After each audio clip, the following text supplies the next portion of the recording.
So today I am going to do my end of April wrap up. As you guys know, I am doing a mid-month wrap up and an end of month wrap up most of the time because, again, as you probably know, I do have a tendency of, well, babbling, frankly. Anyway, so I will be doing the end of month wrap up today. I'm going to just quickly remind you about what books I read in the first half of the month, but if you want my thoughts on those books and my feelings, then I will link my mid-April wrap-up in the description below and I'll pop it up in the eye. I never know if I'm pointing to the right direction, but you know what I mean. So you can go and check those thoughts out as well, and then I will talk you through what I thought of the rest of the books that I read in the month, and then at the end I'll go through all of my stats and everything, how many books I read, how many pages, what category, genre, etc. So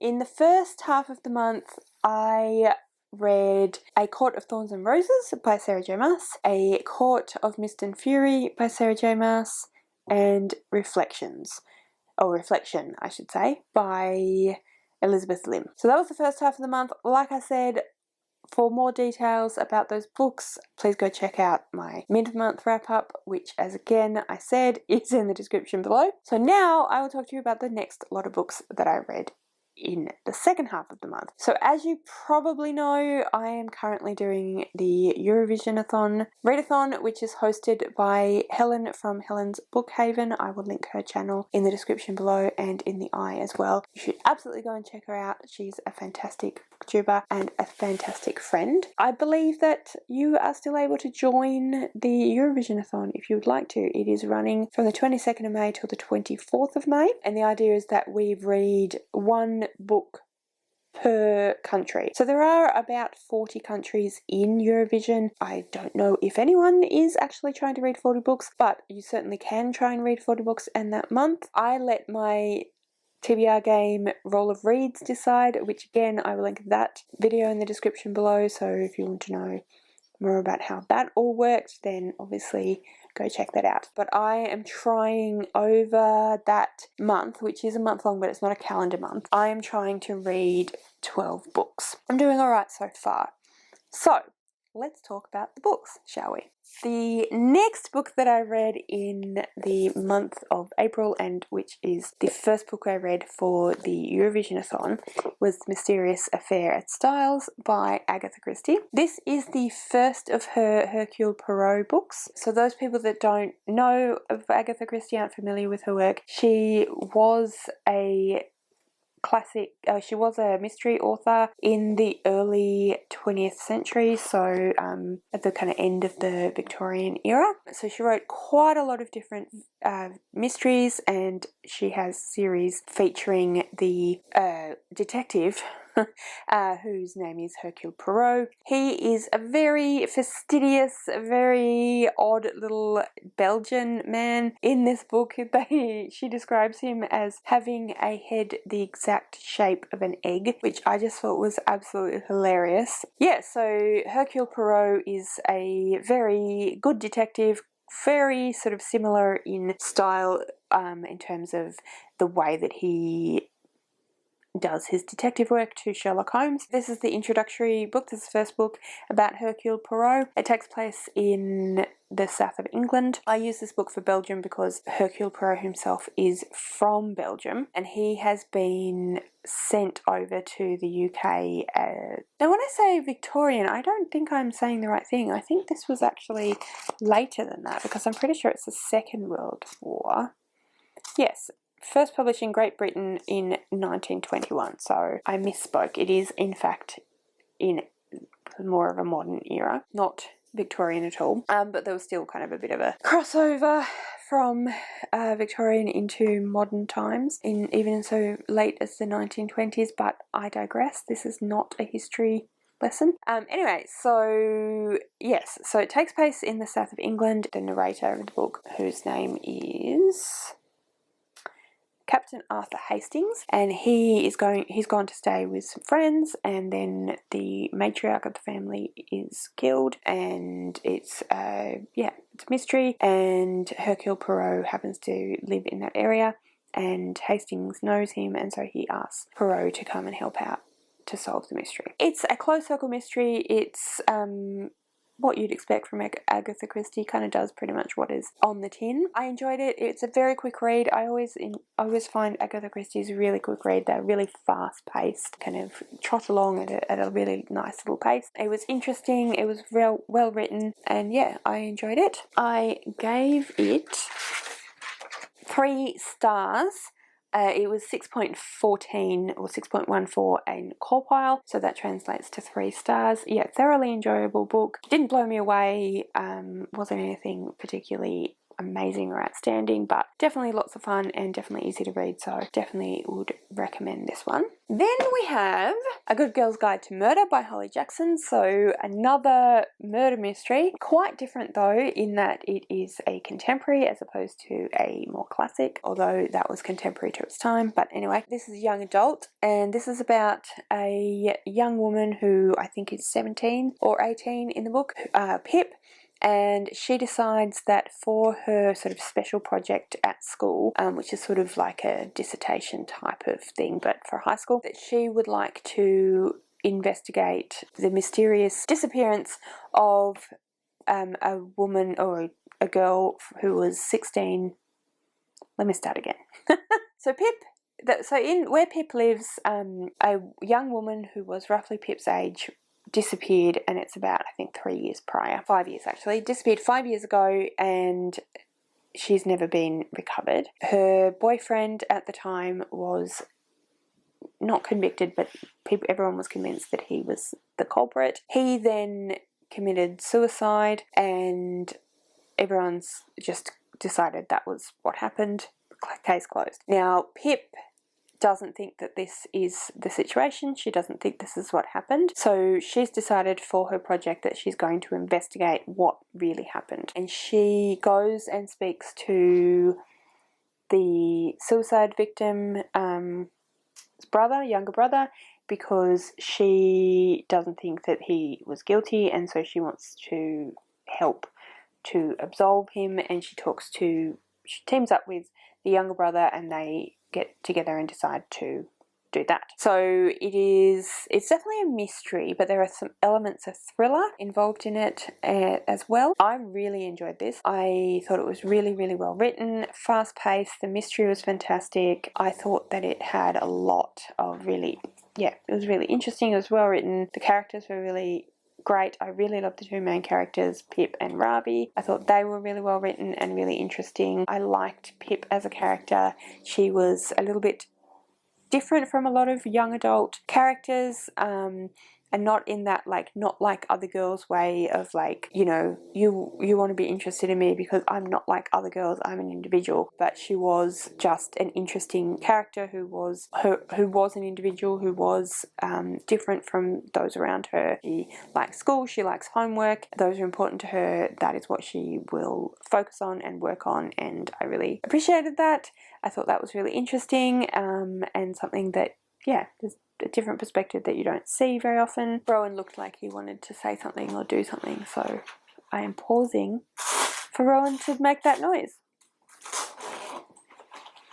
Yeah, so I really enjoyed this one. I thought it was really, really fun, like I said, and interesting to read. There is another book. I believe there's just one more book, so it's a duology, which I will definitely get my hands on at some point and read as well. So for this one, I gave 4 star, and that's a 7.86 in Corpile. So the main reason why I didn't give this 5 stars there was 2 reasons. One was that it's actually partly written in third person past tense, and then it's partly written, so we've got sort of her journal / log of her research, so it's production log, and then that's Pip's production log, so that's in the first person past, but then there's also transcripts of interviews that she's done, which then are first person present tense. There's some text messages in there, so there's different multimedia, which actually I was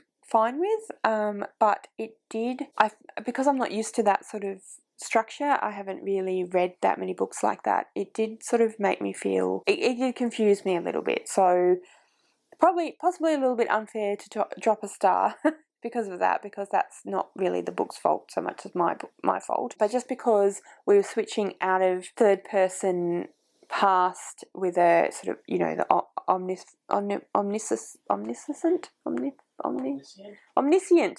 omniscient narrator, and then going into Pip's perspective, it was just a bit jarring. It just kind of, I found that a little bit odd, but that's just a matter of me getting used to it. But then the main reason was that as much as I appreciated the conclusion, and I did think it was a good conclusion, it wasn't a great conclusion. It kind of, yeah, well, there's nothing wrong with the conclusion, but it just felt a little bit like it was a bit lacking somehow for me. It didn't really feel particularly realistic. It felt a little bit like she was trying to make the mystery more weird and shocking and mysterious, if that makes any sense. So that kind of didn't land as well as it could have for me. But overall, it was a good book and I enjoyed it. So that's that one. The next book that I would like to talk about is Tess of the D'Urbervilles by Thomas Hardy. So this was a buddy read that I was doing with Brooke from Brooke's Books, and we both enjoyed the book. This is a classic set in, definitely Victorian this time, set in sort of mid-Victorian era, I would say. It is about Tess, and it is about her sort of life and how her life progresses, and various things that happen to her, and various ways in which she doesn't have the easiest of lives, shall we say. It is a sort of an example of those sorts of pastoral books. It is set in rural England. We have a lot of descriptions of the environment, a lot of descriptions of farming and the sort of farming industry and the countryside, a lot of very verbose descriptions of those things. So we do spend a lot of time learning about dairy farming, for example. Not the specific ins and outs of the actual how to dairy farm, but we spend a lot of time on a dairy farm. We get a lot of verbose descriptions of a dairy farm and that sort of idealised world of the pastoral of rural England. But Thomas Hardy is not really writing an idealistic book, because he does explore a lot of sort of darker aspects of country life and darker aspects of how people were treated, particularly women. So I don't want to give you any spoilers or go into any detail about the specific plot, but something happens to Tess about a third of the way through the book, which then has a very specific ongoing effect on the rest of her life. Is very profound. This was a reread for me, and I actually read this book when I was 17. It was one of my high school books. I had to read for high school, and I did not like it when I studied this at school. I didn't like the way that Hardy treated Tess. So the author treated Tess. I didn't like what happened to her as a result of that particular incident and how that affected the rest of her life. But also I didn't like his very verbose descriptions. I think that when I was 17, I'm not going to say I was too young to read the book, because it's not so much that my age was too young. I think I was inexperienced with analysis, and I didn't understand what Hardy was doing in terms of some of the nuances with the books. I felt like at the time that he was more on the side of the other characters, and expressing the negative view of Tess, whereas I don't think that's the case. I think that now that I've read it in my 40s, I actually think that he was looking at the way that the society in which the book was set, the society in which Tess lived and he lived, actually did view women and women's role in society and the way that society treated women. He was making a comment on those things through creating a character who was treated that way. But he wasn't in agreement. So when I was younger, I thought that he was in agreement, the author was in agreement with what was happening. I actually think that I misunderstood that and got it the wrong way around. So having read it now, I think that he wasn't. He was actually commenting on that's not okay. There was more nuance than I understood it as at 17. So I'm very glad I reread it. It took me a long time to decide that I would reread it. I was always very adamant that I hated Tess of the D'Urbervilles and therefore hated Thomas Hardy. You know, when you're 17, you get adamant about things that maybe you wouldn't be quite so adamant about when you're older, but that was one that stuck with me. But then when I saw various different booktubers talking about Tess and saying how much they enjoyed it, I was kind of, oh, maybe I should reread it. And I finally, after a few different people talking about that, finally decided that maybe I should reread it. And then Brooke said that she was also interested in reading it, so we decided to read it together, which was great. It was lovely to have someone to talk to about it, and yeah, so thank you, Brooke. That was really good. So ratings, I gave that one 4 stars as well, which was 7 from Core Pile. So that's Tess. Then I have a non-fiction that I read, which was Don't Touch My Hair by Emma DeBerry. I read this with Nell and Scott over at Gunpowder Fiction and Plot. Yeah, I read that over the month. I listened to it on audiobook, which is actually narrated by Emma herself, which was really cool. I always really like that when non-fiction authors do that, so I really enjoyed that. This is a book that is talking about colonialism, white supremacy, racism through the lens of black people's hair, and talking about how the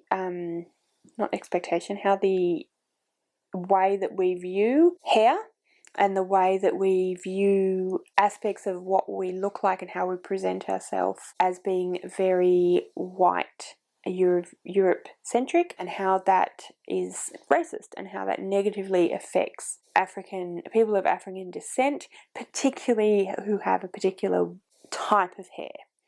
It's not to do with hairstyles, but to do with hair type. And it was something that I've never thought of before, never would have occurred to me, and I found it incredibly interesting. That's the kind of setup, and she definitely talks about that throughout the book, but she also weaves in lots of different history about colonialism, about slavery, about the African diaspora, and the different parts of the world where African people ended up due to slavery, and how those societies have then evolved from those areas, but then how white supremacy still affects that in terms of relationships and oppression and racism. It was very, very interesting. I definitely would recommend it. It's very approachable, despite the fact that it's very wide and encompasses a lot of history and a lot of knowledge. It is very approachable. It's very easy to read. And yeah, I mean, like I said, I listened to it, but I would definitely be interested in rereading it and actually physically reading it. But yeah, I definitely think that it's worth a read, and it was really, really interesting. A bit confronting at times, as you would imagine, but you know, it's good to be confronted by our lack of knowledge about things. That's how we learn. I didn't give this one a star rating just because I don't usually like to give star ratings to non-fiction books, because I feel like I just feel like that's kind of not the purpose of a star rating. Star rating is very subjective, whereas I feel like we need to be a lot more objective when we're reading non-fiction, despite the fact that I'm talking about enjoyment. But also because I run my books through Core Pile, and that is character, action, plot, etc. There is none of those things in the fiction book. So So that's that one. I have 2 more books to talk about, but I will try and be quick because apart from you guys, Rowan is very patiently waiting for me to finish talking so that he can boil the jug. So the next book is The Goldfinch by Donna Tartt. So as I'm sure you know, I have been reading this with my friend Michelle. So this was the second month that we have been reading this book. This is a literary fiction, contemporary literary fiction. We follow Theo Decker, who is, when he is young, I think he's 13, he is in a, something happens, and his mother dies, and it's about him and what happens to him after that occurrence, and various different ways that his life is kind of thrown up in the air, and all the different scrapes he gets himself into and what ends up happening to him as a result. It is a very long, chunky book, and I have heard a couple of people say that they felt that it could be a lot shorter. I actually don't feel that way. There were a couple of bits where we could have done without, but for the most part I actually thought that it was really delving into just a life that is affected so dramatically by something at a young age, something so big at a young age, and really delving into how things affected him on a psychological level, why things happened, how he got himself into the situations that he got himself into, and it was just an exploration of all of those things, which I thought was really interesting. I did think it was really, really well done. I really do like Donna Tartt's writing. I think that she writes characters really well and explores those sorts of nuances and minute details really, really well, and in a actually really interesting way. So I can understand why people would say that, because we do go into a lot of the minutiae of this person's life. We go down quite a few tangents, so I can understand why people might think that it was a bit long unnecessarily so, but I didn't really think so. That is, to me, what literary fiction is. Literary fiction is, rather than a contemporary that would be more fast-paced and sort of, then we did this and then we did that and A and B and C. Contemporary literary fictions are more winding, more tangentiary, and we go down this road and then we wind back around here and then we jump over here again and then we're back onto the main point. And that's something that I appreciate from time to time. I wouldn't say that literary fiction is my main genre at all, but I definitely appreciate it when I do read it, and I definitely think this was a very good example of literary fiction. And like I said, I really enjoy Donna Tartt's writing. She is both very descriptive without being super purple or flowery, which is something that I appreciate. So The Goldfinch I gave 4 stars as well, which I gave 8 in Corpile. So as you can see, Corpile ratings, even when I have Good Girl's Guide to Murder, was 4 stars,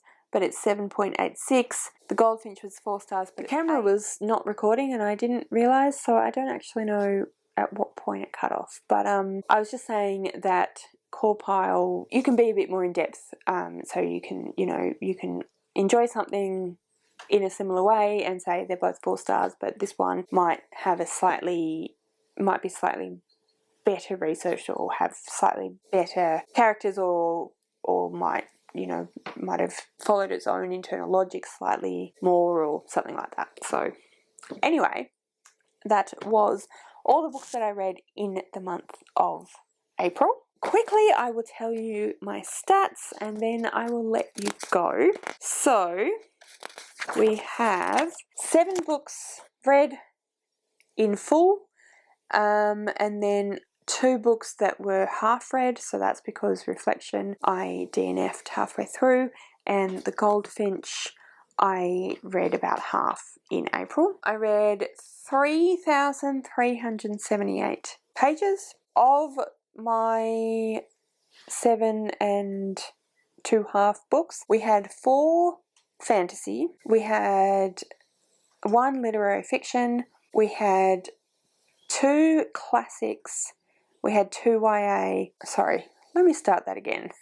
We had 4 fantasies, we had 2 classics, we had one non-fiction, we had one literary fiction, and we had one young adult which was a mystery, and one of the classics was a mystery. So it was 2 young adult, 2 new adult, 1 middle grade, and 4 adult. My favourite books of the month were Akamath, so A Court of Mist and Fury, and A Good Girl's Guide to Murder. So that is not going off star ratings or core pile, because like I was just saying, actually in core pile the Goldfinch was a little bit higher than A Good Girl's Guide to Murder, but I enjoyed A Good Girl's Guide to Murder slightly more just because it was really fast-paced and fun. And my least favourite book that I actually finished was The Mysterious Affair in Styles, although I did still really enjoy that one. And then I didn't finish Reflection. And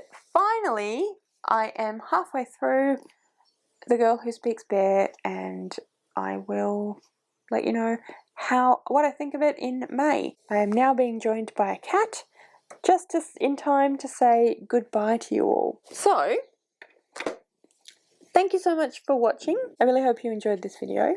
If there is anything that you would like to comment on, any of the books that you have read that you would like to let me know what you thought of them, any of the books that I read that you're really interested in reading, let me know that as well. If you have got this far, you would like to comment but you don't know what, in honour of the fact that Pistachio has just decided that she needs to be in the video, please leave me a cat emoji.